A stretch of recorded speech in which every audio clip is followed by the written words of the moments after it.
La palabra de Dios es tan importante en la vida del cristiano como lo es el alimento diario para nuestro cuerpo. Estudia con nosotros el capítulo del día en Reavivados por su palabra.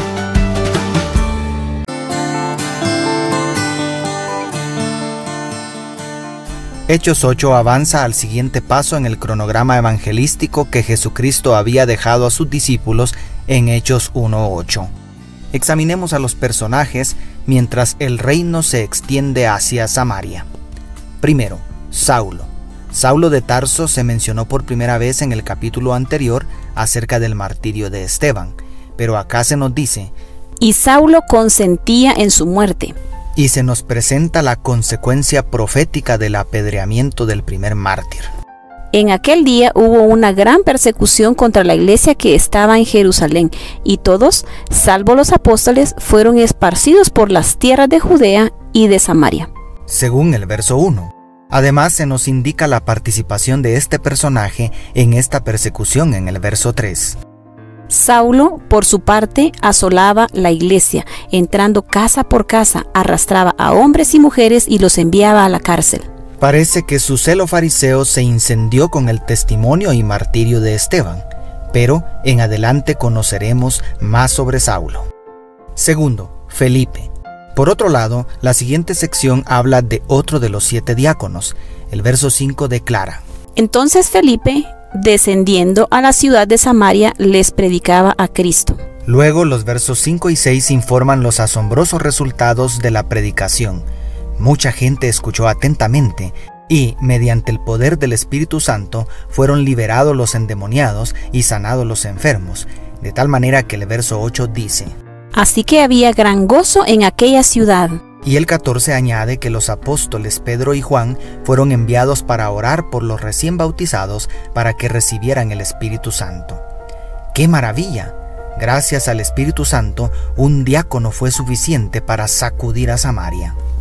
Tercero, Simón. El verso 9 interrumpe la narración con un pero para introducir a otro personaje.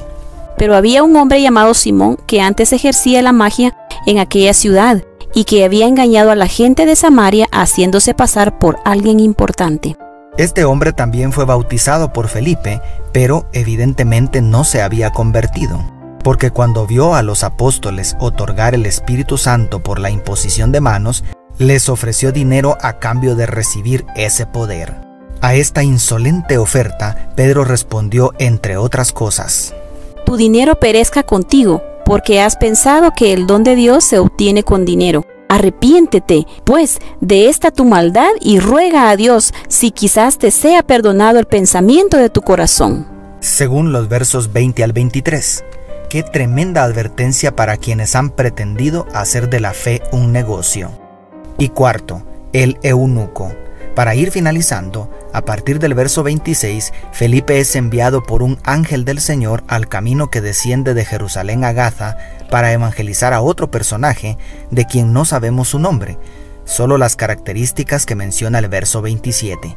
Era un etíope eunuco funcionario de Candace, reina de los etíopes, el cual estaba sobre todos sus tesoros y había venido a Jerusalén para adorar. Permíteme trasladar el texto a un lenguaje más comprensible. Era un extranjero de piel oscura, probablemente castrado para servir a su reina, pero todo un profesional capaz de llevar la tesorería del reino de Etiopía. El hombre leía las escrituras en su carruaje. Felipe es invitado a subir y explicar la palabra de Dios, y, al escuchar el evangelio de Jesús de labios del diácono ordenado, llegaron a un lugar donde había agua y dijo el eunuco: aquí hay agua, ¿qué impide que yo sea bautizado? Según el verso 36. Enseguida mandó parar el carro y descendieron ambos al agua, Felipe y el eunuco, y lo bautizó. Cuando subieron del agua, el Espíritu del Señor arrebató a Felipe y el eunuco no lo vio más y siguió gozoso su camino. Como dicen los versos 38 y 39. ¡Qué emocionante! No hay límites para el Espíritu Santo. Escúchame bien, no existe pecador sobre la faz de la tierra que no pueda ser alcanzado por la gracia de Dios. Ninguno que no pueda ser transformado por el poder del Evangelio. ¿Lo crees? Entonces, ¿eso te incluye a ti? y a mí. Dios te bendiga. Tus amigos, La familia Sosa Villeda.